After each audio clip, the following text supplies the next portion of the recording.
ॐ चिदम्बरमठाधीशं सिद्धारूढयतीश्वरं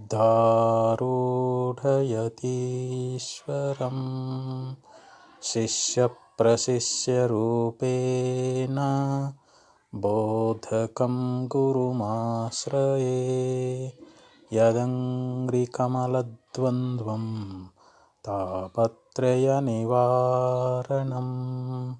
शान्तैक्यपदं देवं सिद्धारूढमहं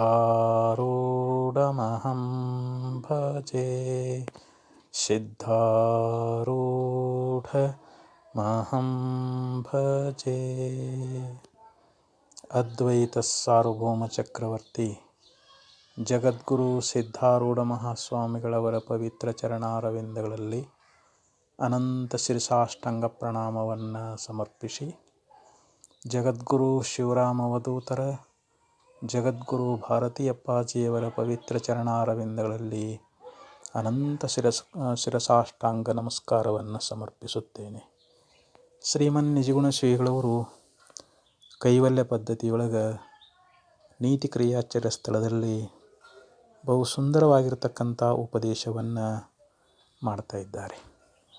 ಸುಮ್ಮನಾಗದು ಅರಿವಿನಿಂದವೇ ಮುಕುತಿ, ನೆಮ್ಮಿಲೇಶನಿಸುವ ಗುಣಗಣವಿಲ್ಲದವಗೆ ಅಂತ ಹೇಳಿದರು.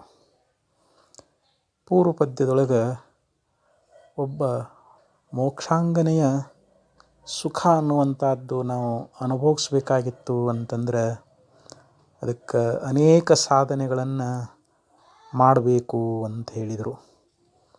ಇಷ್ಟೊಂದು ಸಾಧನೆಗಳನ್ನು ನಾವು ಮಾಡೋಕ್ಕೆ ಎಲ್ಲಿ ಆಗ್ತದೆ?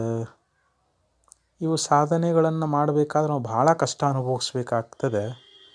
ಮತ್ತು ಶ್ರುತಿಗಳಲ್ಲಿ ಸ್ಮೃತಿಗಳಲ್ಲಿ ನಮಗೇನು ಉಪದೇಶ ಮಾಡ್ಕೊಂಡು ಬಂದಾರ ಅಂತಂದ್ರೆ ಜ್ಞಾನ ಒಂದಿದ್ದರೆ ಸಾಕು, ಮೋಕ್ಷ ಆಗ್ತದೆ ಅಂಥೇಳಿ ಹೇಳ್ತಾ ಇದ್ದಾವೆ.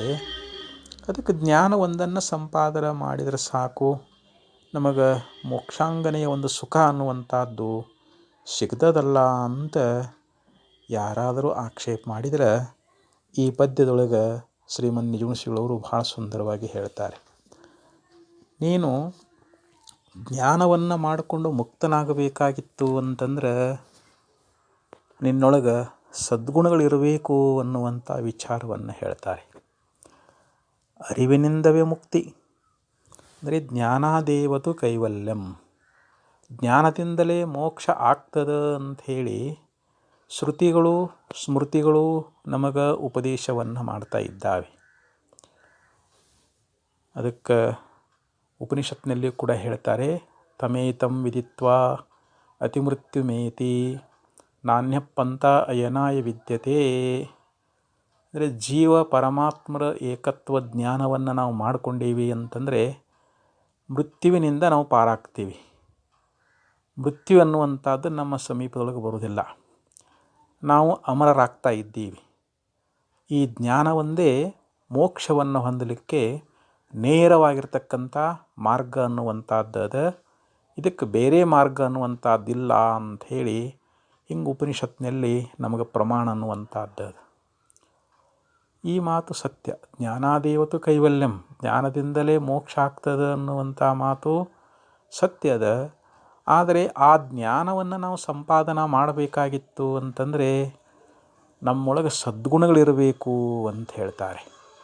ನೆಮ್ಮಿ ಲೇಶನಿಸುವ ಗುಣಗಣವಿಲ್ಲದವಗೆ, ಶ್ರೇಷ್ಠವಾಗಿರ್ತಕ್ಕಂಥ ಸದ್ಗುಣಗಳನ್ನು ನಾವು ಪ್ರಾಪ್ತ ಮಾಡಿಕೊಳ್ಳಲಿಲ್ಲ ಅಂತಂದ್ರೆ ನಮಗೆ ಜ್ಞಾನ ಅನ್ನುವಂಥದ್ದು ಆಗ್ತದೇನು ಅಂತಂದ್ರೆ ಆಗುವುದಿಲ್ಲ. ಅದಕ್ಕೆ ಸುಮ್ಮನಾಗೋದು ಅಂತ ಹೇಳಿದರು. ಮೋಕ್ಷ ಅನ್ನುವಂಥದ್ದು ಸುಮ್ಮನೆ ಆಗೋದಿಲ್ಲಪ್ಪ, ನೀನು ಸದ್ಗುಣಗಳನ್ನು ಪ್ರಾಪ್ತ ಮಾಡಿಕೊಳ್ಳು ಅಂತ ಹೇಳ್ತಾರೆ. ನಿಜಗುಣ ಶ್ರೀಗಳವರು ಪಾರಮಾರ್ಥ ಗೀತೆಯೊಳಗೆ ಒಂದು ಕಡೆಯಲ್ಲಿ ಭಾಳ ಸುಂದರವಾಗಿ ಹೇಳಿದರು. ಮುನ್ನವೇ ಭಕ್ತಿ ಕ್ರೇಯಂ ನೆರೆ ಪರಿಶುದ್ಧಮಾದ ಬುದ್ಧಿಯನ್ನುಳ್ಳ ಸಮುನ್ನತ ಸದ್ಗುಣಗಣ ಸಂಪನ್ನರ್ಗೆ ನಿಜಸ್ವರೂಪಮಿದರೋಳು ಸಾಧ್ಯಂ ಅಂತ ಹೇಳ್ತಾರೆ. ನಾವು ಜ್ಞಾನವನ್ನು ಮಾಡಿಕೊಳ್ಬೇಕು ಅಂತಂದರೆ ಗುರು ಸನ್ನಿಧಾನಕ್ಕೆ ಹೋಗಬೇಕು. ಯಾಕಂದರೆ ಗುರು ತೋರಿಸದಲ್ಲದೆ ಕಾಣಿಸದಣ್ಣ ಸಾರಿ ಚೆಲ್ಲಿದೆ ಮುಕುತಿ ಅಂತ ಹೇಳ್ತಾರೆ. ನಾವು ಗುರುವಿನ ಸೇವಾ ಮಾಡಿ ಗುರುಗಳನ್ನು ಒಲಿಸಿಕೊಂಡು ಅವರಿಂದ ನಾವು ಉಪದೇಶವನ್ನು ಪಡ್ಕೊಂಡಾಗ ಮಾತ್ರ, ಆ ಗುರುಗಳು ತೋರಿಸಿಕೊಟ್ಟಾಗ ಮಾತ್ರ ನಮಗೆ ಆ ಮುಕ್ತಿ ಸುಖ ಅನ್ನುವಂಥದ್ದಾಗ್ತದೆ. ಗುರುಗಳಿಲ್ಲದೆ ನಾವು ಪರಮಾತ್ಮನನ್ನು ತಿಳಿಯೋಕ್ಕಾಗ್ತದೇನು ಅಂತಂದ್ರೆ ಆಗುವುದಿಲ್ಲ. ಅದಕ್ಕೆ ಉಪನಿಷತ್ನಲ್ಲಿಯೂ ಕೂಡ ಆಚಾರ್ಯವಾನ್ ಪುರುಷೋ ವೇದ, ಯಾರು ಸದ್ಗುರುಗಳಿಗೆ ಶರಣಾಗತರಾಗಿದ್ದಾರೋ ಅವರು ಮಾತ್ರ ಪರವಸ್ತುವಿನ ಜ್ಞಾನವನ್ನು ಮಾಡಿಕೊಳ್ತಾರೆ. ಪರವಸ್ತುವಿನ ಸಾಕ್ಷಾತ್ಕಾರ ಆಗಬೇಕಾದ್ರೆ ನಾವು ಗುರುಗಳಿಗೇ ಶರಣಾಗತರಾಗಬೇಕು. ಆ ಗುರು ಸನ್ನಿಧಾನಕ್ಕೆ ನಾವು ಹೋಗೋದಕ್ಕಿಂತ ಮೊದಲು, ಯಾಕಂದ್ರೆ ನಮಗೆ ಜ್ಞಾನ ಆಗಬೇಕು ಅಂತಂದರೆ, ಹೆಂಗೆ ರೈತನಾಗಿರ್ತಕ್ಕಂಥವನು ಹೊಲದೊಳಗೆ ಬೆಳೆ ಬೆಳಿಬೇಕಾದ್ರೆ ಮೊದಲು ಹೊಲ ಸ್ವಚ್ಛ ಮಾಡ್ತಾನೆ, ಹೊಲದಲ್ಲಿರ್ತಕ್ಕಂಥ ಕರಿಕೆ ಕಡ ತೆಗಿತಾನೆ, ಇನ್ನೂ ಏನಾದರೂ ಕಸ ಬೆಳೆದಿತ್ತು ಅಂತಂದ್ರೆ ಅದನ್ನು ಕೂಡ ತೆಗೆದು ಹಾಕ್ತಾನೆ. ಅಲ್ಲಿ ಏನೋ ಮುಳ್ಳು ಕಂಟಿ ಏನೋ ಬೆಳೆದಿರಲಿ ಅದನ್ನೆಲ್ಲ ತೆಗೆದು ಹಾಕಿ ನೀಗಲೇ ಹೊಡಿತಾನೆ, ಹರಗ್ತಾನೆ, ಅಲ್ಲಿ ಗೊಬ್ಬರ ಹಾಕ್ತಾನೆ. ಅಂದರೆ ಮೊದಲು ಹೊಲವನ್ನು ಸ್ವಚ್ಛ ಮಾಡ್ತಾನೆ. ಆವಾಗ ನಾವು ಮಳೆ ಬಂದ ಸಮಯದೊಳಗೆ ನಾವು ಬೀಜವನ್ನು ಹಾಕಿದ್ದೀವಿ ಅಂತಂದರೆ ನಮಗೆ ಉತ್ತಮವಾಗಿರ್ತಕ್ಕಂಥ ಬೆಳೆ ಅನ್ನುವಂಥದ್ದು ಬರ್ತದೆ. ನಾವು ಹೊಲಕ್ಕೂ ಹೋಗಿಲ್ಲ, ಕರಿಕೆನೂ ತೆಗೆದಿಲ್ಲ, ಕಸಾನೂ ತೆಗೆದಿಲ್ಲ, ಹೊಲದೊಳಗೆಲ್ಲ ಮುಳ್ಳು ಕಂಟಿ ಏನೆಲ್ಲ ಬೆಳೆದು ಬಿಟ್ಟಾವು, ಅಲ್ಲಿ ನೇಗಿಲಿನೂ ಹೊಡೆದಿಲ್ಲ, ಏನೂ ಮಾಡಿಲ್ಲ, ಮಳೆ ಬಂದದ ಬಿತ್ತೂನಂಥೇಳಿ ಅಂಥ ಹೊಲದೊಳಗೆ ಹೋಗಿ ನಾವು ಏನಾದರೂ ಬೀಜ ಬಿತ್ತಿದ್ರೆ ನಮಗೆ ಬೆಳೆ ಬರ್ತದೇನು ಅಂತಂದ್ರೆ ಬರೋಂಗಿಲ್ಲ. ಅದಕ್ಕೆ ನಾವು ಉತ್ತಮವಾದ ಬೆಳೆಯನ್ನು ಪಡಿಬೇಕಾಗಿತ್ತು ಅಂತಂದ್ರೆ ನಾವು ಹೊಲವನ್ನು ಹೆಂಗೆ ಹಸನು ಮಾಡಬೇಕಾಗ್ತದೆ. ಅದಕ್ಕೆ ಸರ್ಪಭೂಷಣ ಶ್ರೀಗಳವರು ಹೇಳಿದರು, ಶರೀರವೆಂತೆಂಬ ಹೊಲನ ಹಸನ ಮಾಡಿ ಪರತತ್ವ ಬೆಳೆಯನೇ ಬೆಳೆದುಣ್ಣಿರೋ ಅಂತ ಹೇಳ್ತಾರೆ. ಈ ಶರೀರ ಅನ್ನುವಂಥದ್ದೇ ಇದು ಒಂದು ಹೊಲ ಅಂತ ಹೇಳಿದರು. ಈ ಶರೀರ ಅನ್ನುವಂಥ ಹೊಲದೊಳಗೆ ನಾವು ಪರತತ್ವ ಅನ್ನುವಂಥ ಬೆಳೆಯನ್ನು ಬೆಳೆದು ಉಣಬೇಕಾಗ್ಯದ. ಶಮೆದಮೆಯಂತೆಂಬ ಎರಡೆತ್ತುಗಳ ಹೂಡಿ ವಿಮಲ ಮಾನಸವನೆ ನೇಗಲು ಮಾಡಿ ಮಮಕಾರವೆಂತೆಂಬ ಕರಿಕೆಯ ಕಳೆದಿಟ್ಟು ಸಮತೆಯಂತೆಂಬ ಗೊಬ್ಬರವ ಚೆಲ್ಲಿ ಅಂತ ಹೇಳಿದರು. ಇಲ್ಲಿ ಶಮ ದಮ ಅನ್ನುವಂಥ ಎರಡು ಎತ್ತುಗಳನ್ನು ಹೂಡಬೇಕು. ಇಲ್ಲಿ ಮಮಕಾರ ಅನ್ನುವಂಥ ಕಳೆ ಬೆಳೆದದ, ಆ ಕಳೆಯನ್ನು ಕರಿಕೆ ಬೆಳೆದಂತ ತಿಳ್ಕೊಡ್ರಿ ನೀವು. ಅದಕ್ಕೆ ವಿಮಲ ಮಾನಸವ ಗುದ್ದಲಿಯ ಮಾಡಿ, ಪವಿತ್ರ ಶುದ್ಧವಾಗಿರ್ತಕ್ಕಂಥ ಮನಸ್ಸನ್ನುವಂಥ ಇಲ್ಲಿ ನಾವು ಗುದ್ದಲಿಯಿಂದ ಅದನ್ನು ಕರಿಕೆಯನ್ನು ತೆಗಿಬೇಕು ಅಂತ ಹೇಳ್ತಾರೆ.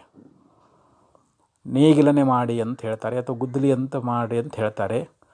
ಅಂತೂ ಇಲ್ಲಿ ಆ ಮಮಕಾರ ಅನ್ನುವಂಥ ಕರಿಕೆಯನ್ನು ತೆಗಿಬೇಕು, ಸಮತೆ ಅನ್ನುವಂಥ ಗೊಬ್ಬರವನ್ನು ನಾವು ಆ ಹೊಲದೊಳಗೆ ಹಾಕಬೇಕು. ಹಾಕಿ ಬ್ರಹ್ಮ ಬೀಜವೆಂಬ ಬೀಜವ ಬಿತ್ತಿ, ಅಲ್ಲಿ ಬ್ರಹ್ಮ ಬೀಜ ಅನ್ನುವಂಥದ್ದನ್ನು ನಾವು ಅಲ್ಲಿ ಹಾಕಬೇಕು. ಮೆರೆವ ಸಂಸ್ಕಾರ ವೃಷ್ಟಿಯ ಬಲದಿ, ಇಲ್ಲಿ ಉತ್ತಮವಾಗಿರ್ತಕ್ಕಂಥ ಸಂಸ್ಕಾರ ಅನ್ನುವಂಥ ಮಳೆ ಅನ್ನುವಂಥದ್ದು ಬರ್ತದೆ. ನಾವು ಅಲ್ಲಿ ಉತ್ತಮವಾದ ಬೆಳೆ ಅನ್ನುವಂಥದ್ದನ್ನು ಬೆಳಿತೀವಿ ಅಂಥೇಳಿ ಸರ್ಪಭೂಷಣಗಳು ಭಾಳ ಸುಂದರವಾಗಿ ಉಪದೇಶ ಮಾಡಿಕೊಂಡು ಬಂದಾರ.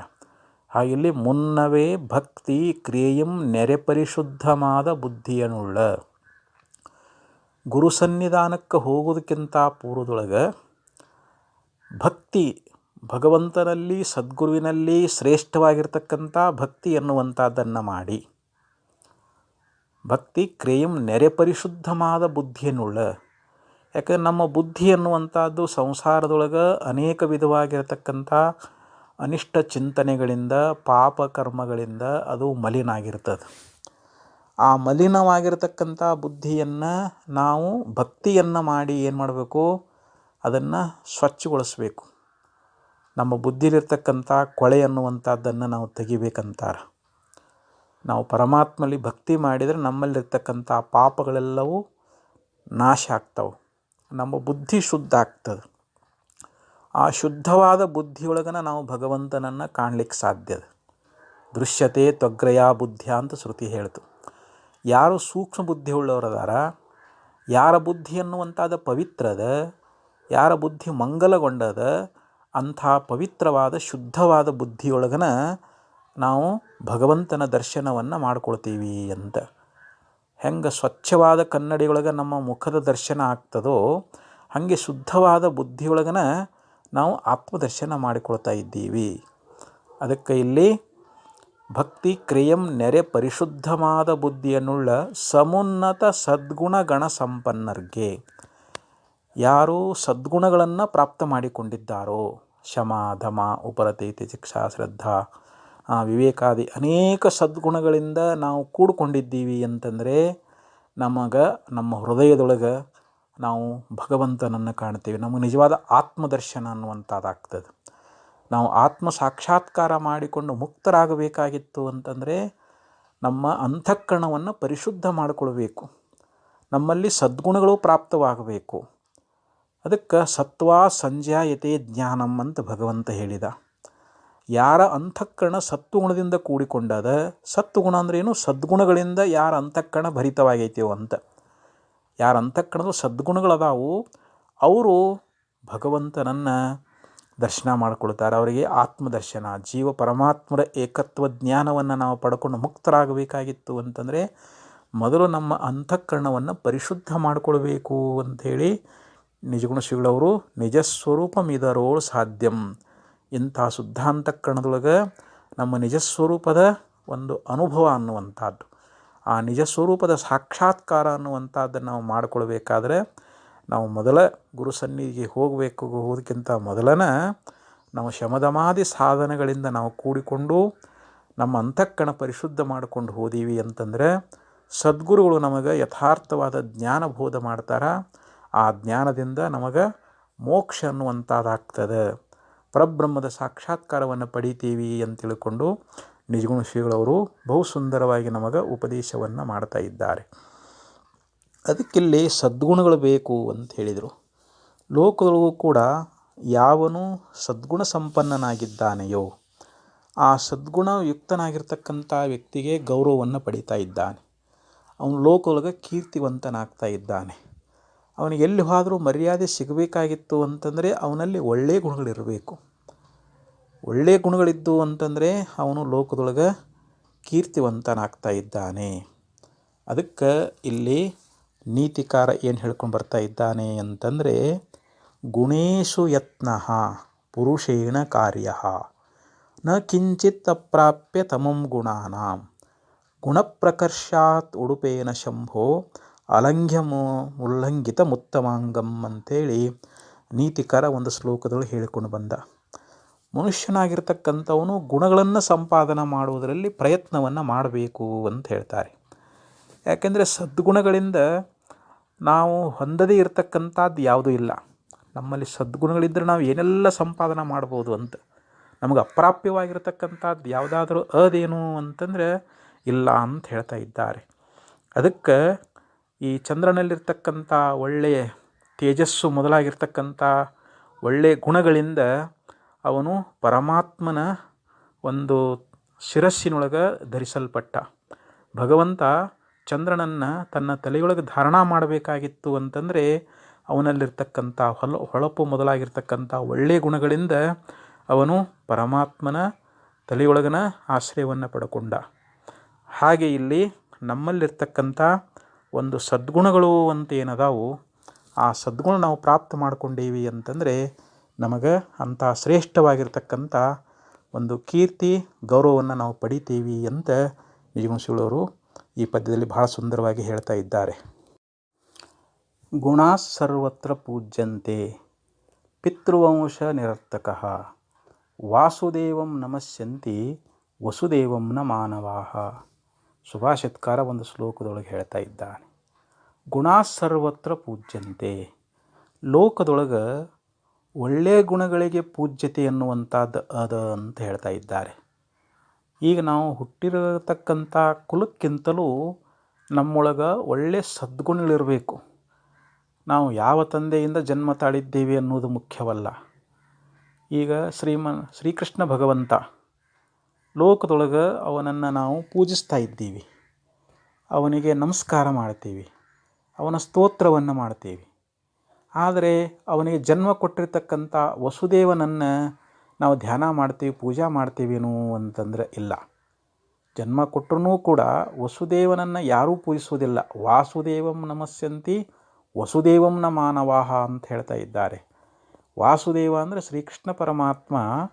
ಅವನು ಸದ್ಗುಣಗಳ ಖಣಿ, ಅವನು ಕರುಣಾಸಾಗರ, ಅವನು ಸಾಕ್ಷಾತ್ ಶ್ರೀಮನ್ನಾರಾಯಣ ಅವತಾರಿಯಾಗಿರ್ತಕ್ಕಂಥವನು. ಹೀಗಾಗಿ ಎಲ್ಲರೂ ಕೂಡ ಆ ಭಗವಂತನನ್ನು ಭಜಿಸ್ತಾ ಇದ್ದಾರೆ. ಅದಕ್ಕೆ ಇಲ್ಲಿ ಗುಣಗಳಿಗೆ ಎಲ್ಲ ಕಡೆ ಬೆಲೆ ಅದ. ನಾವು ಎಲ್ಲಿ ಹೋದ್ರೂ ಗುಣವಂತರಾಗಿದ್ದೀವಿ ಅಂತಂದ್ರೆ ಸರ್ವರು ನಮ್ಮನ್ನು ಆದರಿಸ್ತಾ ಇದ್ದಾರೆ, ಗೌರವದಿಂದ ಕಾಣ್ತಾ ಇದ್ದಾರೆ. ನಾವು ಲೋಕದೊಳಗೆ ಕೀರ್ತಿ ಅನ್ನುವಂಥದ್ದನ್ನು ಪಡಿತಾ ಇದ್ದೀವಿ. ಅದಕ್ಕೆ ಗುಣಗಳೇ ಭೂಷಣವಲ್ಲದೆ ಸರ್ವಕ್ಕೂ ಮಣಿಹೇಮಾದಿಗಳು ಭೂಷಣವಲ್ಲವು. ಮಣಿಹೇಮ ಭೂಷಣವ ದೇಹಾಂತವಿರವಿಂತಿ ಗುಣಭೂಷಣವ ಆ ಚಂದ್ರಾರ್ಕವದಾಗಿಯೇ ಅಂಥೇಳಿ ಸರ್ಪಭೂಷಣ ಶಿವರು ಒಂದು ಕಡೆಯೊಳಗೆ ಹೇಳ್ಕೊಂಬಂದರು. ಗುಣಗಳೇ ಭೂಷಣವಲ್ಲದೆ ಸರ್ವಕ್ಕೂ, ನೋಡಿ ಎಲ್ಲಕ್ಕೂ ಕೂಡ ಇಲ್ಲಿ ಗುಣಗಳೇ ಭೂಷಣಗಳಾಗಿದ್ದಾವೆ ಅಂತ. ಈಗ ನಾವು ನಮ್ಮ ಶರೀರವನ್ನು ಅಲಂಕಾರ ಮಾಡಿಕೊಳ್ತೀವಿ, ನಾನಾ ರೀತಿಯಾಗಿರ್ತಕ್ಕಂಥ ಬಂಗಾರದ ಒಳವೆಗಳನ್ನು ಧರಿಸ್ತೀವಿ, ಮುತ್ತು ರತ್ನಗಳನ್ನು ಧರಿಸ್ತಾ ಇದ್ದೀವಿ. ಅದು ನಮ್ಮ ಶರೀರಕ್ಕೆ ಅಲಂಕಾರ ಆಗಲಿ ಅಂಥೇಳಿ ನಾವೆಲ್ಲ ಅದನ್ನು ಅಲಂಕಾರ ಮಾಡಿಕೊಳ್ತಾ ಇದ್ದೀವಿ. ಆದರೆ ಅವು ನಿಜವಾಗಿ ಭೂಷಣಗಳಾಗ್ತಾವೇನು ಅಂತಂದರೆ ಇಲ್ಲ. ಅವು ಎಲ್ಲಿವರೆಗೆ ಇರ್ತಾವೆ ಅಂತಂದರೆ ಈ ಶರೀರ ಇರು ಪರ್ಯಂತರವಾಗಿ ನಾವು ಧರಿಸಿರ್ತಕ್ಕಂಥ ಆಭರಣಗಳು, ಮುತ್ತು ರತ್ನ ಬಂಗಾರ ಇತ್ಯಾದಿ ಆಭರಣಗಳೇನದಾವು ನಮ್ಮ ಶರೀರ ಇರು ಪರ್ಯಂತರವಾಗಿರ್ತಾವೆ. ಆದರೆ ಈ ಗುಣಗಳು, ಸದ್ಗುಣಗಳು ಅಂತ ಏನದಾವು ಇವು ಆ ಚಂದ್ರಾರ್ಕ ಅಂತ. ಸೂರ್ಯ ಚಂದ್ರ ಇರು ಪರ್ಯಂತರವಾಗಿ ನಮ್ಮಲ್ಲಿರ್ತಕ್ಕಂಥ ಯಾವ ಸದ್ಗುಣಗಳು ಮನುಷ್ಯನನ್ನು ಅಲಂಕಾರಗೊಳಿಸ್ತಾ ಇದ್ದಾವೆ ಅಂತ. ಯಾಕಂದರೆ ಒಬ್ಬ ಸದ್ಗುಣಿ ಇದ್ದ ಅಂತಂದರೆ ಅವನ ಕೀರ್ತಿ ಶಾಶ್ವತವಾಗಿರ್ತದೆ. ಈಗ ಪಾಂಡವರಲ್ಲಿ ಅಂಥ ಒಳ್ಳೆಯ ಗುಣಗಳಿದ್ದು, ಆದರೆ ದುರ್ಯೋಧನಾದಿಗಳಲ್ಲಿ ದುರ್ಗುಣಗಳೇ ಇದ್ದು, ಅವರಲ್ಲಿ ಒಂದು ಸದ್ಗುಣಗಳು ಇದ್ದಿದ್ದಿಲ್ಲ. ಅಂಥ ದುರ್ಗುಣಶಾಲಿಯಾಗಿರ್ತಕ್ಕಂಥ ದುರ್ಯೋಧನನನ್ನು ಯಾರಾದರೂ ಸ್ತೋತ್ರ ಮಾಡ್ತಾರೇನೋ, ಅವನ ಬಗ್ಗೆ ಯಾರಾದರೂ ಕೊಂಡಾಡ್ತಾರೇನೋ ಅಂತಂದರೆ ಇಲ್ಲ. ತನ್ನಲ್ಲಿರ್ತಕ್ಕಂಥ ಲೋಭ, ಅಹಂಕಾರ ಇತ್ಯಾದಿ ದುರ್ಗುಣಗಳಿಂದ ದುರ್ಯೋಧನ ಲೋಕದೊಳಗೆ ಅಪಕೀರ್ತಿಯನ್ನು ಹೊಂದುವಂಥವನಾದ. ಆದರೆ ಪಾಂಡವರು ಭಗವಂತನನ್ನು ಆಶ್ರಯಿಸಿ ಭಗವಂತನಲ್ಲಿ ಭಕ್ತಿ ಎನ್ನುವಂಥದ್ದನ್ನು ಮಾಡಿ ಅನೇಕ ಸದ್ಗುಣಗಳನ್ನು ಅವರು ಪ್ರಾಪ್ತ ಮಾಡಿಕೊಂಡು ಅವನಿಂದ ಜ್ಞಾನವನ್ನು ಮಾಡಿಕೊಂಡು ಪಾಂಡವರು ಮುಕ್ತರಾಗಿ ಹೋದರು. ಪಾಂಡವರನ್ನು ನಾವು ಹೊಗಳ್ತಾ ಇದ್ದೀವಿ, ಅವ್ರ ಕೀರ್ತಿ ಇನ್ನೂ ಉಳ್ಕೊಂಡು ಬಂದದ್ದು. ಹಾಗೆ ಇಲ್ಲಿ ಶ್ರೀರಾಮಚಂದ್ರನನ್ನು ನಾವು ಪ್ರತಿಯೊಬ್ಬರೂ ಪೂಜಿಸ್ತಾ ಇದ್ದೀವಿ, ಸದಾ ಅವನ ಧ್ಯಾನವನ್ನು ಮಾಡ್ತೀವಿ. ಯಾಕಂದರೆ ಅವನು ಸದ್ಗುಣ ಸಂಪನ್ನ, ಏಕಪತ್ನಿ ವ್ರತಸ್ಥ, ಅವನು ಕೂಡ ಶ್ರೀಮನ್ನಾರಾಯಣ ಅವತಾರಿಯಾಗಿದ್ದ. ಆದರೆ ರಾವಣ ಅವನಲ್ಲಿರ್ತಕ್ಕಂಥ ಒಂದು ಅಹಂಕಾರ, ಆ ಕಾಮಾದಿ ಗುಣಗಳಿಂದ ರಾವಣ ಅಪಕೀರ್ತಿಯನ್ನು ಹೊಂದಿದ ಮತ್ತು ವಿನಾಶವನ್ನು ಹೊಂದುವಂಥವನಾದ. ಅದಕ್ಕೆ ಯಾರು ಸದ್ಗುಣ ಸಂಪನ್ನರದಾರೋ ಅವರು ಸೂರ್ಯಚಂದ್ರರ ಇರು ಪರ್ಯಂತರವಾಗಿ ಅವರು ಕೀರ್ತಿ ಇರ್ತದೆ ಅಂತ. ಅವರು ಶಾಶ್ವತವಾಗಿರ್ತಕ್ಕಂಥ ಸುಖ ಪಡಿತಾರ. ಭಗವದ್ ದರ್ಶನ ಮಾಡಿಕೊಂಡು ಬ್ರಹ್ಮರೂಪವೇ ಅವರು ಆಗಿಬಿಡ್ತಾ ಇದ್ದಾರೆ. ಅದಕ್ಕೆ ನಮ್ಮನ್ನು ಅಲಂಕಾರ ಮಾಡುವಂಥವು ನಮಗೆ ನಿಜವಾದ ಭೂಷಣಗಳು ಯಾವುವು ಅಂತಂದರೆ ಗುಣವೇ ಅಂತ ಹೇಳ್ತಾರೆ. ನಮ್ಮಲ್ಲಿರ್ತಕ್ಕಂಥ ಸದ್ಗುಣಗಳು ನಮ್ಮನ್ನು ಅಲಂಕಾರಗೊಳಿಸ್ತಾ ಇದ್ದಾವೆ, ಅವೇ ನಿಜವಾದ ಭೂಷಣಗಳು ಅಂತ ಈ ಪ್ರಕಾರವಾಗಿ ಸರ್ಪಭೂಷಣ ಶಿವಗಳವರು ನಮಗೆ ಸುಂದರವಾಗಿ ಉಪದೇಶವನ್ನು ಮಾಡಿಕೊಂಡು ಬಂದರು. ಶರಣರು ಕೂಡ ಒಂದು ವಚನದಲ್ಲಿ ಹೇಳ್ತಾರೆ, ಶಮ ದಮ ವಿವೇಕ ವೈರಾಗ್ಯ ಪರಿಪೂರ್ಣ ಭಾವ ಶಾಂತಿ ಕಾರುಣ್ಯ ಶ್ರದ್ಧೆ ಸತ್ಯ ಸದ್ಭಕ್ತಿ ಶಿವಜ್ಞಾನ ಶಿವಾನಂದ ಉದಯವಾದ ಮಹಾಭಕ್ತನ ಹೃದಯದಲ್ಲಿ ಶಿವನಿಪ್ಪ ಆತನ ದರ್ಶನ ಸ್ಪರ್ಶನ ಸಂಭಾಷಣೆಯಿಂದ ಕೇವಲ ಮುಕ್ತಿಯಪ್ಪುದು ತಪ್ಪದಯ್ಯ ನಿಜಗುರು ಸ್ವತಂತ್ರ ಸಿದ್ಧಲಿಂಗೇಶ್ವರ. ನೋಡಿ, ಶರಣರು ಒಂದು ವಚನದಲ್ಲಿ ಭಾಳ ಸುಂದರವಾಗಿ ಹೇಳಿದರು. ನಾವು ಮುಕ್ತಿಯನ್ನು ಹೊಂದಬೇಕಾಗಿತ್ತು ಅಂತಂದರೆ, ಆ ಭಗವತ್ ಸಾಕ್ಷಾತ್ಕಾರವನ್ನು ಹೊಂದಬೇಕಾಗಿತ್ತು ಅಂತಂದರೆ ಈ ಒಳ್ಳೆಯ ಗುಣ ನಮ್ಮಲ್ಲಿ ಇರಬೇಕು ಅಂತ ಹೇಳ್ತಾರೆ. ಅವು ಯಾವುವು ಅಂತಂದರೆ ಶಮ ಅಂದರೆ ಮನಸ್ಸಿನ ನಿಗ್ರಹ ಅನ್ನುವಂಥದ್ದು, ದಮ ಅಂದರೆ ಇಂದ್ರಿಯಗಳ ನಿಗ್ರಹ ಅನ್ನುವಂಥದ್ದು, ಪಂಚ ಜ್ಞಾನೇಂದ್ರಿಯ ಪಂಚ ಕರ್ಮೇಂದ್ರಿಯ ಅಂತ ಏನದಾವು ಅವುಗಳನ್ನು ನಾವು ಅಂತರ್ಮುಖ ಮಾಡಿಕೊಳ್ಳಬೇಕು, ಅವುಗಳನ್ನ ನಾವು ಸಂಯಮನ ಮಾಡಿಕೊಳ್ಬೇಕು. ಹಾಗೆ ವಿವೇಕ ಅನ್ನುವಂಥದ್ದು, ಯಾವುದು ಆತ್ಮ ಯಾವುದು ಅನಾತ್ಮ, ಯಾವುದು ಸತ್ಯ ಯಾವುದು ಮಿಥ್ಯ, ಹಿಂಗೆ ನಿತ್ಯ ಅನಿತ್ಯ ವಸ್ತುಗಳ ಒಂದು ವಿವೇಕ ಅನ್ನುವಂಥದ್ದು ನಮ್ಮೊಳಗಿರಬೇಕು. ಹಾಗೆ ವೈರಾಗ್ಯ ಅನ್ನುವಂಥದ್ದು, ಇಹಲೋಕದ ಪರಲೋಕದ ಭೋಗಗಳಲ್ಲಿ ನಾವು ಅನಾಸಕ್ತರಾಗಿ, ಅವುಗಳಲ್ಲಿ ನಾವು ಕಾಮನಾರಹಿತರಾಗಿ ಆ ವಿಷಯಗಳನ್ನು ನಾವು ತ್ಯಾಗ ಮಾಡುವಂಥದ್ದೇನಾದ ಇದು ವೈರಾಗ್ಯ ಅಂತ ಹೇಳಿಸಿಕೊಳ್ತದೆ. ಹಾಗೆ ಪರಿಪೂರ್ಣ ಭಾವ ಶಾಂತಿ ಕಾರುಣ್ಯ ಅಂತ ಹೇಳ್ತಾರೆ. ಪರಿಪೂರ್ಣವಾಗಿರತಕ್ಕಂಥದ್ದು ಯಾವುದು? ಆ ಪರಬ್ರಹ್ಮ ಸ್ವರೂಪ. ಆ ಪರಬ್ರಹ್ಮ ಸ್ವರೂಪದ ಭಾವವುಳ್ಳವರಾಗಿರಬೇಕು. ನಮ್ಮೊಳಗೆ ಶಾಂತಿ ಅನ್ನುವಂಥದ್ದಿರಬೇಕು, ನಮ್ಮಲ್ಲಿ ಕರುಣೆ ಅನ್ನುವಂಥದ್ದು ತುಂಬಿರಬೇಕು ನಮ್ಮ ಹೃದಯದೊಳಗೆ, ಮತ್ತು ನಮ್ಮಲ್ಲಿ ಶ್ರದ್ಧಾ ಇರಬೇಕು. ಗುರು ಮತ್ತು ಶಾಸ್ತ್ರಗಳಲ್ಲಿ ನಾವು ಶ್ರದ್ಧೆ ಉಳ್ಳವರಾಗಿರಬೇಕು. ಮಹಾತ್ಮರ ಉಪದೇಶವನ್ನು ಶ್ರದ್ಧೆಯಿಂದ ನಾವು ಆಲಿಸಬೇಕು. ನಮ್ಮಲ್ಲಿ ಸತ್ಯ ಅನ್ನುವಂಥದ್ದಿರಬೇಕು. ನಾವು ವಾಣಿಯೊಳಗೆ ಯಾವಾಗಲೂ ಸತ್ಯವನ್ನೇ ನುಡಿಬೇಕು. ನಮ್ಮ ಆಚರಣೆಯು ಕೂಡ ಸತ್ಯವಾಗಿರಬೇಕು. ಸದ್ಭಕ್ತಿ, ಹಾಗೆ ಗುರುವಿನಲ್ಲಿ ಮತ್ತು ಪರಮಾತ್ಮನಲ್ಲಿ ನಾವು ಒಳ್ಳೆಯ ಭಕ್ತಿಯನ್ನು ಮಾಡ್ತಾ ಇರಬೇಕು. ಶಿವಜ್ಞಾನ ಮತ್ತು ಪರಮಾತ್ಮನ ವಿಶೇಷವಾದ ಒಂದು ಜ್ಞಾನವನ್ನು ನಾವು ಮಾಡಿಕೊಂಡಿರಬೇಕು ಅಂತ ಹೇಳ್ತಾರೆ.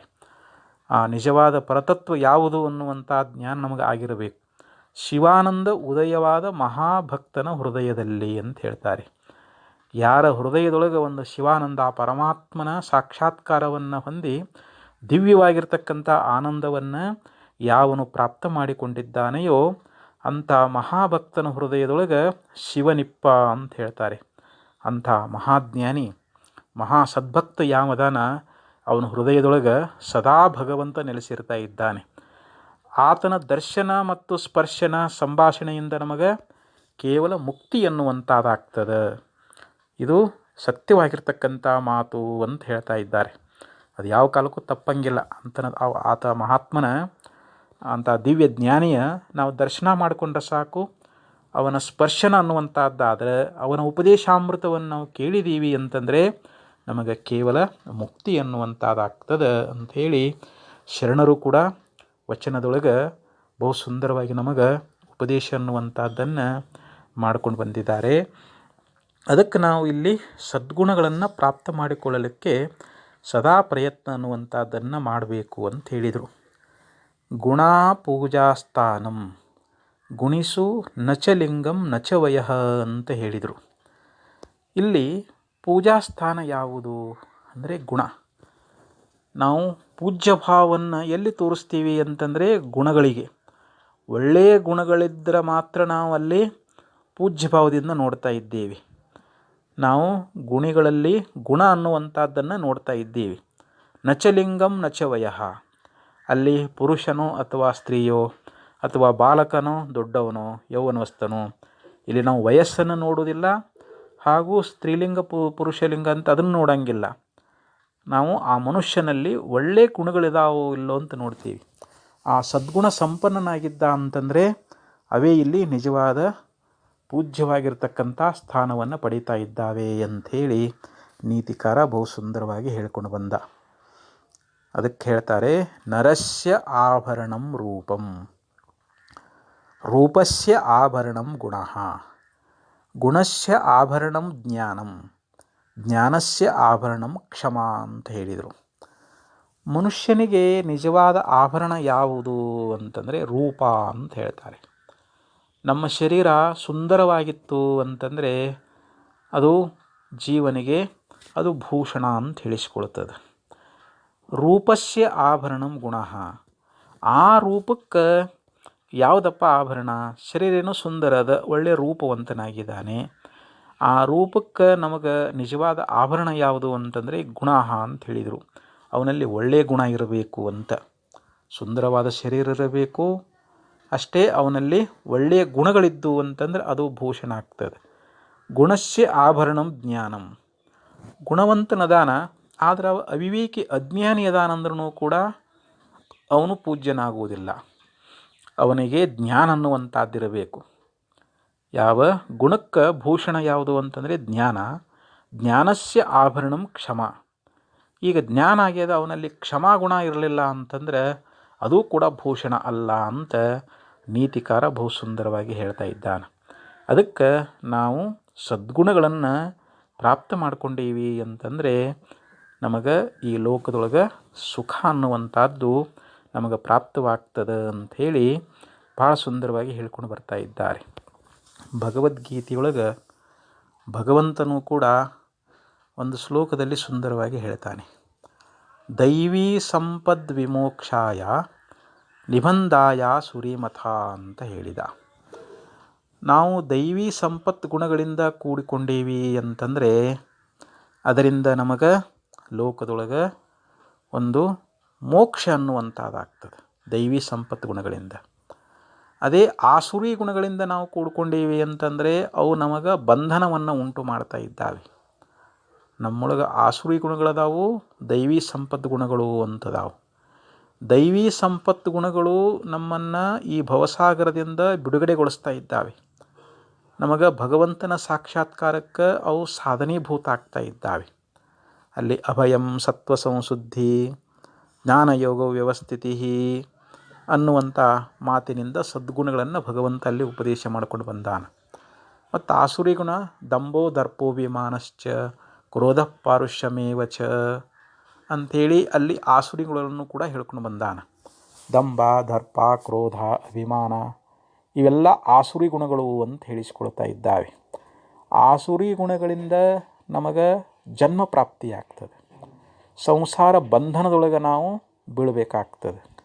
ಅದಕ್ಕೆ ನಾವು ಯಾವಾಗಲೂ ಸದ್ಗುಣಗಳನ್ನು ಪ್ರಾಪ್ತ ಮಾಡಿಕೊಂಡು ದೈವೀ ಸಂಪತ್ತು ಗುಣಗಳಿಂದ ನಾವು ಯುಕ್ತರಾದೀವಿ ಅಂತಂದರೆ ಈ ಭವಸಾಗರದಿಂದ ನಾವು ಮುಕ್ತರಾಗ್ತಾ ಇದ್ದೀವಿ. ಅದಕ್ಕೆ ನಾವು ಆದಷ್ಟು ದೈವೀ ಸಂಪತ್ತು ಗುಣಗಳನ್ನೇ ಸಂಪಾದನೆ ಮಾಡಿಕೊಳ್ಬೇಕು ಅನ್ನುವಂಥ ವಿಚಾರವನ್ನು ಶ್ರೀಮನ್ ನಿಜಗುಣ ಶ್ರೀಗಳವರು ಇಲ್ಲಿ ಬಹಳ ಸುಂದರವಾಗಿ ಸುಮ್ಮನಾಗದು ಅರಿವಿನಿಂದವೇ ಮುಕ್ತಿ. ಅರಿವಿನಿಂದ ಅಂತಂದ್ರೇನು, ಜ್ಞಾನದಿಂದಲೇ ಮೋಕ್ಷ ಅನ್ನುವಂಥದ್ದಾಗ್ತದೆ. ಆ ಮಾತು ಸತ್ಯದ, ಯಾಕೆ ಶ್ರುತಿ ಸ್ಮೃತಿಗಳು ಆ ಮಾತನ್ನು ಒಪ್ತಾ ಇದ್ದಾವೆ.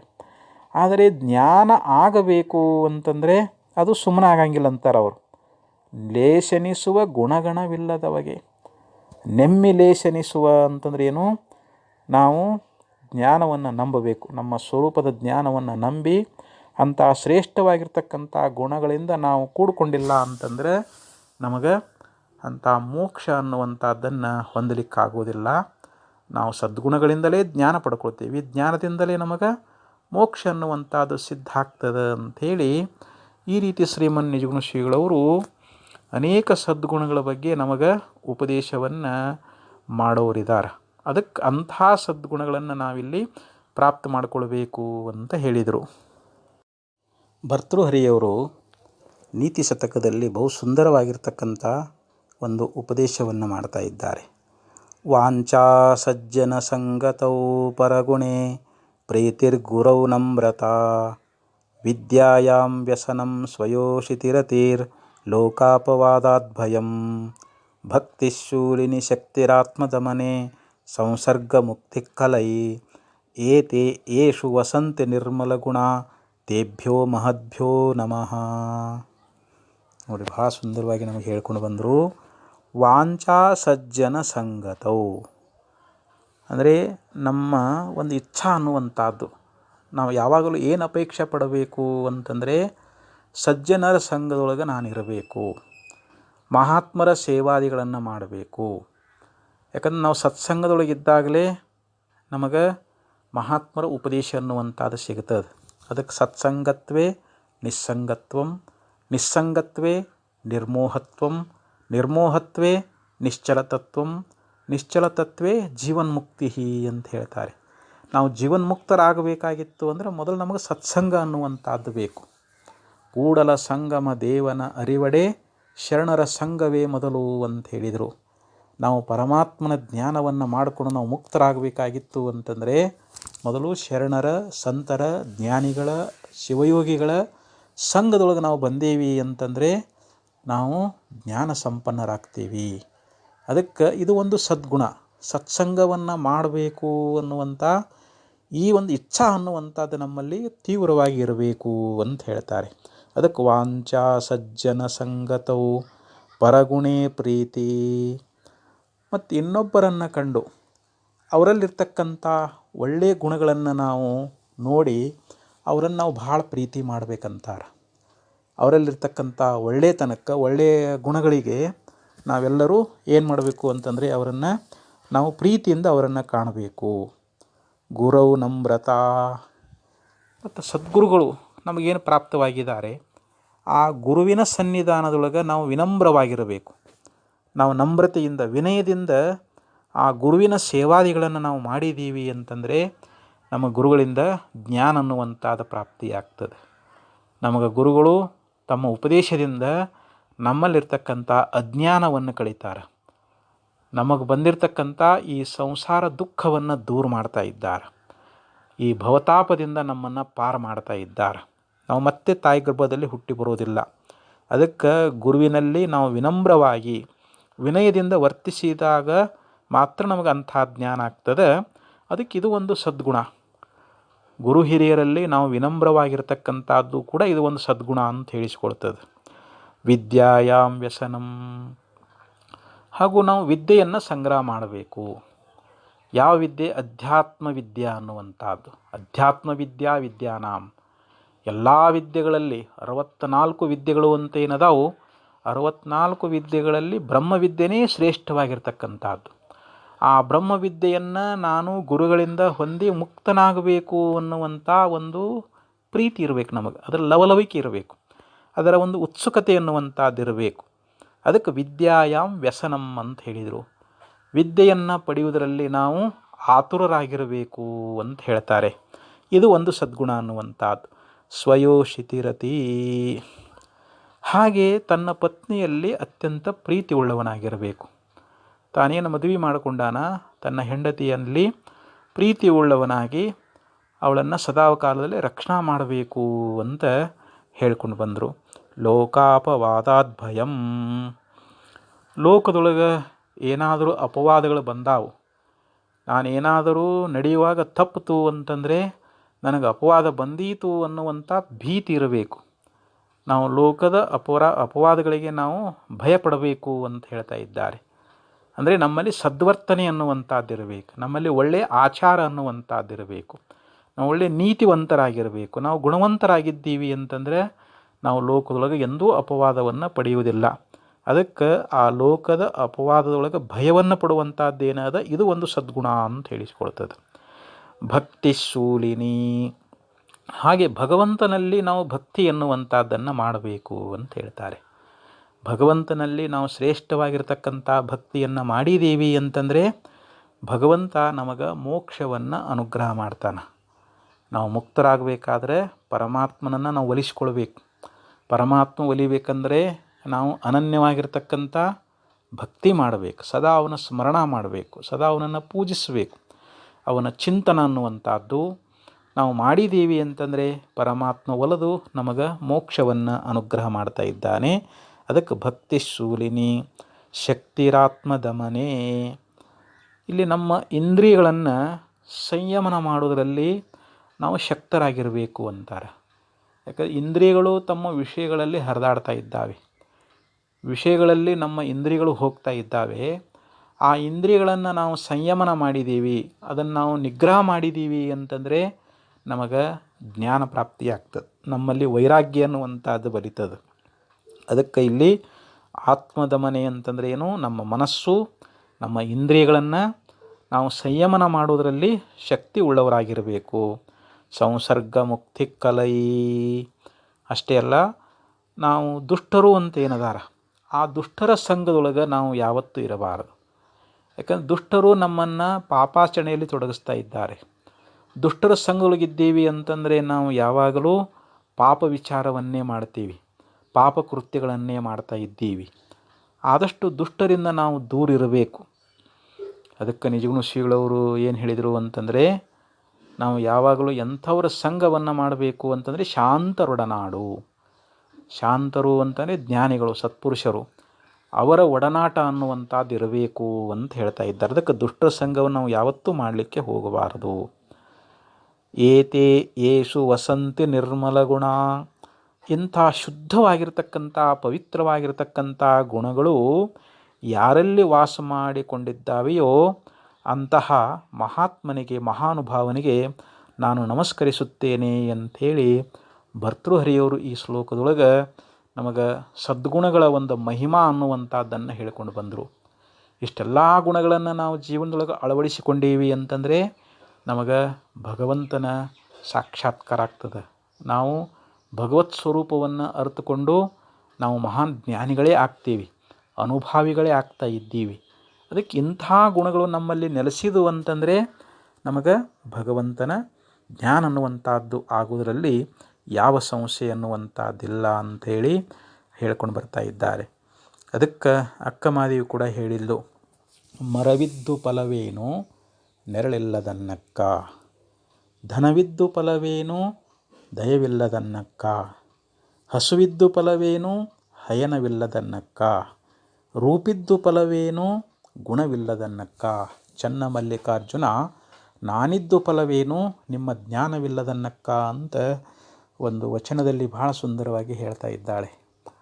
ಈಗೊಂದು ಮರ ಬೆಳೆದದ, ಹೊಲದೊಳಗೆ ಒಂದು ಮರ ಬೆಳೆದದ. ಯಾವುದಪ್ಪ ಅಂದರೆ ಒಂದು ಜಾಲಿ ಮರ ಅಂತ ತಿಳ್ಕೊಡ್ರಿ ನೀವು. ಆ ಜಾಲಿ ಮರ ದೊಡ್ಡದಾಗಿ ಬೆಳೆದದ. ಯಾರಾದರೂ ಹಸಿದು ಬಂದಾರ ಅಂತಂದ್ರೆ ಅದು ತಿನ್ನಾಕ ಹಣ್ಣು ಕೊಡಂಗಿಲ್ಲ. ಬಿಸಿಲೊಳಗೆ ಬಳಲಿ ಬಂದವರಿಗೆ ನೆರಳರ ಕೊಡ್ತದೇನು ಅಂತಂದ್ರೆ ನೆರಳನ್ನು ಕೊಡೋದಿಲ್ಲ. ಜಾಲಿ ಮರದ ಕೆಳಗೆ ಏನಾದ್ರು ನಾವು ಕುತ್ಕೊಂಡೇವಂದ್ರೆ ಅದರ ಮುಳ್ಳುಗಳೇ ಚುಸ್ತಾಯಿ ಹೊರತು ನಮಗಲ್ಲಿ ತಂಪು ಇಲ್ಲ, ಅಲ್ಲಿ ಯಾವುದೇ ಹಣ್ಣಿಲ್ಲ, ಏನೂ ಇಲ್ಲ. ಮತ್ತು ಅಂಥ ಮರ ಇದ್ದು ಏನು ಪ್ರಯೋಜನ ಅಂತ ಕೇಳ್ತಾ ಇದ್ದಾರೆ. ಅದಕ್ಕೆ ಮರವಿದ್ದು ಫಲವೇನು ನೆರಳಿಲ್ಲದನ್ನಕ್ಕ, ಮರ ಏನೋ ಬೆಳೆದದ ಅದು ನೆರಳೇ ಕೊಡಲಿಲ್ಲ ಅಂತಂದರೆ ಅಂಥ ಮರ ಇದ್ದು ಏನು ಪ್ರಯೋಜನ ಅಂತ ಕೇಳಿದರು.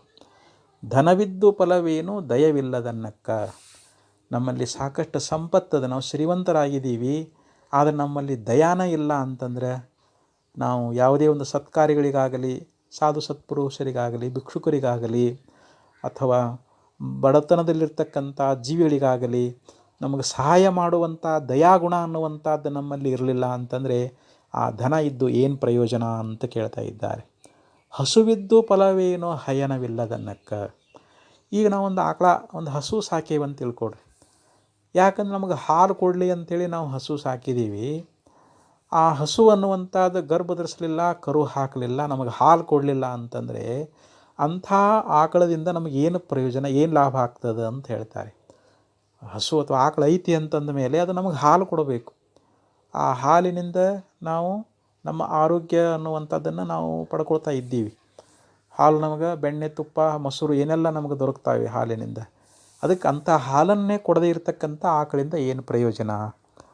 ರೂಪಿದ್ದು ಫಲವೇನು ಗುಣವಿಲ್ಲದನ್ನಕ್ಕ, ಈ ಒಳ್ಳೆಯ ರೂಪ ಸೌಂದರ್ಯ ಅನ್ನುವಂಥದ್ದು ಅದಕ್ಕೆ ತಕ್ಕಂಥ ಒಂದು ಗುಣ ಅನ್ನುವಂಥದ್ದು ನಮ್ಮೊಳಗೆ ಇರಲಿಲ್ಲ ಅಂತಂದರೆ ಅಂಥ ರೂಪ ತಗೊಂಡು ಏನು ಮಾಡೋದು ಅಂತಾರೆ. ನಮಗೆ ರೂಪಕ್ಕೆ ತಕ್ಕಂಥ ಒಳ್ಳೆಯ ಗುಣ ಇರಬೇಕು, ನಮ್ಮಲ್ಲಿ ಒಳ್ಳೆಯ ಸದ್ಗುಣ ಇರಬೇಕು. ನಾವು ಒಳ್ಳೆಯ ಗುಣವಂತರಾಗಿದ್ದೀವಿ ಅಂತಂದರೆ ಆ ರೂಪಕ್ಕೆ ಬೆಲೆ ಅನ್ನುವಂಥದ್ದು ಇರ್ತದೆ. ಅದಕ್ಕೆ ಚನ್ನ ಮಲ್ಲಿಕಾರ್ಜುನ ನಾನಿದ್ದು ಫಲವೇನು ನಿಮ್ಮ ಜ್ಞಾನವಿಲ್ಲದನ್ನಕ್ಕ ಅಂತ ಹೇಳಿದ. ಹಾಗೆ ನಾನು ಕೂಡ ಇಲ್ಲಿ ಜನಿಸಿ ಬಂದೀನಿ, ಆದರೆ ನಾನು ನಿಮ್ಮ ಅನುಭವವನ್ನು ಮಾಡಿಕೊಳ್ಳಿಲ್ಲ ಅಂತಂದರೆ, ನಿಮ್ಮ ಜ್ಞಾನವನ್ನು ಮಾಡಿಕೊಳ್ಳಿಲ್ಲ ಅಂತಂದರೆ ನಾನು ಮನುಷ್ಯಳಾಗಿ ಹುಟ್ಟಿ ಬಂದು ಏನು ಲಾಭ ಅದ, ಏನು ಪ್ರಯೋಜನ ಅದ ಅಂತ ಅಕ್ಕಮಾದೇವಿ ಭಗವಂತನಲ್ಲಿ ಕೇಳ್ತಾ ಇದ್ದಾಳೆ.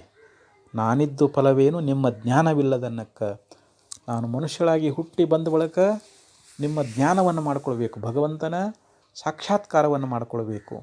ಅಂತಹ ಜ್ಞಾನ ಮಾಡಿಕೊಳ್ಳಿಲ್ಲ ಅಂತಂದರೆ ನಾವು ಮನುಷ್ಯ ಜನ್ಮದಲ್ಲಿ ಹುಟ್ಟಿ ಬಂದು ನಿರರ್ಥಕ ಆಗ್ತದೆ ಅನ್ನುವಂಥ ಮಾತನ್ನು ಅಕ್ಕಮಾದೇವಿ ಬಹಳ ಸುಂದರವಾಗಿ ಉಪದೇಶ ಮಾಡಿಕೊಂಡು ಬಂದಿದ್ದಾಳೆ. ಅದಕ್ಕೆ ಆಂಜನೇಯ ಲಂಕಾಕ್ಕೆ ಹೋಗಿದ್ದ. ಸೀತಾಮಾತೆ ಎಲ್ಲಿದ್ದಾಳ, ಆಕೆ ಎಲ್ಲಿ ವಾಸ ಮಾಡ್ತಾ ಇದ್ದಾಳೆ ನೋಡ್ಕೊಂಡು ಬರಬೇಕು ಅಂತ ಲಂಕಾಪಟ್ಟಣಕ್ಕೆ ಹೋದ.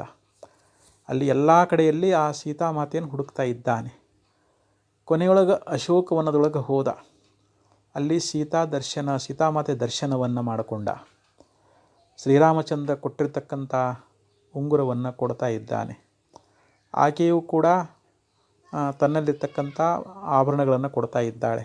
ಯಾಕಂದರೆ ನಾನು ಸೀತೆಯನ್ನು ಕಂಡು ಬಂದಿದ್ದೀನಿ ಅನ್ನುವಂಥದ್ದು ಭಗವಂತನಿಗೆ ಗುರ್ತಾಗಬೇಕಲ್ಲ ಅಂಥೇಳಿ ಆ ಸೀತಾಮಾತೆಯಿಂದ ಆಭರಣಗಳನ್ನ ಇಸ್ಕೊಂಡು ಬರ್ತಾ ಇದ್ದಾನೆ. ಆ ಲಂಕಾಪಟ್ಟಣ ನೋಡಿದ. ಅಲ್ಲಿ ಎಲ್ಲ ಜನ ಏನು ಮಾಡ್ತಿದ್ರು ಅಂತಂದರೆ ಅನೇಕ ವೈದಿಕವಾಗಿರ್ತಕ್ಕಂಥ ಕಾರ್ಯಗಳು ತೊಡಗಿದ್ರು. ಇಲ್ಲಿ ಶ್ರೀರಾಮನ ಮುಂದೆ ಹೇಳ್ತಾ ಇದ್ದಾನೆ, ಆಂಜನೇಯ ಹೇಳ್ತಾ ಇದ್ದಾನೆ, ಅಗ್ನಿಹೋತ್ರಾಶ್ಚ ವೇದಾಶ್ಚ ರಾಕ್ಷಸಾನಾಂ ಗೃಹೇ ಗೃಹೇ. ಹೇ ಭಗವಂತ, ರಾಕ್ಷಸರ ಪ್ರತಿಯೊಬ್ಬರ ಮನೆಯೊಳಗೂ ಕೂಡ ಅನೇಕ ಅಗ್ನಿಹೋತ್ರಾದಿಗಳು ಮತ್ತು ವೇದ ಪಠಣ ಅನ್ನುವಂಥದ್ದು ಎಲ್ಲರ ಮನೆಯಲ್ಲಿ ನಡೀತಾ ಇದ್ದಾವೆ ಅಂತಂದಾಗ ರಾಮನಿಗೆ ಹೆದರಿಕೆ ಆಯಿತು. ಏನಪ್ಪ ಅಷ್ಟೆಲ್ಲ ಅಗ್ನಿಹೋತ್ರ ಕರ್ಮಗಳನ್ನು ವೇದಗಳನ್ನು ಮಾಡ್ತಾ ಇದ್ದಾರಂತಂದ್ರೆ ಅವರಲ್ಲಿ ಅಪಾರವಾದ ಒಂದು ಪುಣ್ಯ ಅದ. ಅವ್ರನ್ನ ಸಂಹಾರ ಮಾಡೋದು ಹೇಗೆ? ಅವರನ್ನು ನಾವು ಸಂಹಾರ ಮಾಡಬೇಕಂದ್ರೆ ಅವರಲ್ಲಿ ಪಾಪ ಇರಬೇಕಲ್ಲ. ಅವರು ಪುಣ್ಯ ಇತ್ತು ಅಂತಂದರೆ ಅವರೆಲ್ಲಿ ಸೋಲ್ತಾ ಇದ್ದಾರೆ, ಅವರನ್ನು ಎಲ್ಲಿ ಕೊಲ್ಲಿಕ್ಕಾಗ್ತದೆ ಅಂಥೇಳಿ ಅಂದ್ಕೊಂಡಾದ್ರೆ ಒಂದು ಮಾತು ಹೇಳ್ತಾನೆ, ದಯಾ ಸತ್ಯಂ ಚ ಶೌಚಂ ಚ ರಾಕ್ಷಸಾನಾಂನ ವಿದ್ಯತೆ. ಆದರೆ ಆ ರಾಕ್ಷಸರಲ್ಲಿ ದಯಾನೂ ಇಲ್ಲ, ಸತ್ಯವೂ ಇಲ್ಲ, ಒಂದು ಶುಚಿತ್ವ ಅನ್ನುವಂಥದ್ದಿಲ್ಲ. ಆದ್ದರಿಂದ ನಾವು ಅವರನ್ನು ಸುಲಭವಾಗಿ ನಾವು ಜಯಿಸಬಹುದು. ಅಂದರೆ ಎಲ್ಲಿ ಸತ್ಯ ಇರ್ತದೆ, ದಯಾ ಇರ್ತದೆ, ಶೌಚ ಇರ್ತದೆ, ಅವರನ್ನು ಸೋಲಿಸುವುದು ಅಸಾಧ್ಯ. ಅಂಥ ಗುಣಗಳು ಸದ್ಗುಣಗಳು ಅವರಲ್ಲಿ ಇಲ್ಲವೇ ಇಲ್ಲ.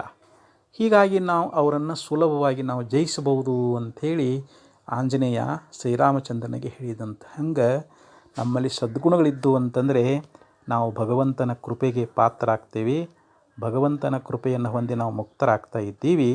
ಅಂಥ ಸದ್ಗುಣಗಳು ನಮ್ಮೊಳಗೆ ಬರಬೇಕು ಅಂತಾರೆ. ಅದಕ್ಕೆ ಸುಮ್ಮನಾಗದು ಅರಿವಿನಿಂದ ವಿಮುಕ್ತಿ, ನೆಮ್ಮಿಲೇಶನಿಸುವ ಗುಣಗಣವಿಲ್ಲದವಗೆ ಅಂಥೇಳಿ ಈ ಸೂತ್ರದೊಳಗೆ ನಾವು ಅನೇಕ ಸದ್ಗುಣವನ್ನು ಪ್ರಾಪ್ತ ಮಾಡಿಕೊಂಡು ಭಗವಂತನ ಜ್ಞಾನವನ್ನು ಮಾಡಿಕೊಳ್ಬೇಕನ್ನುವಂಥ ವಿಚಾರ ಹೇಳಿದ್ದಾರೆ. ಮತ್ತು ನಾಳೆ ದಿವಸ ಅನೇಕ ನುಡಿಗಳು ಈ ಶ್ಲೋಕಕ್ಕೆ ತಪ್ಪಂತೆ ಯಾವ್ಯಾವ ಸದ್ಗುಣಗಳು ನಮ್ಮಲ್ಲಿ ಇರಬೇಕು ಅನ್ನುವಂಥ ಗುಣಗಳನ್ನು ನಿರೂಪಣೆ ಮಾಡ್ತಾರೆ. ಅದನ್ನು ಮತ್ತೆ ನಾಳೆ ಶ್ರವಣ ಮಾಡೋಣ ಅಂತ ಹೇಳ್ತಾ, ಓಂ ತತ್ಸತ್.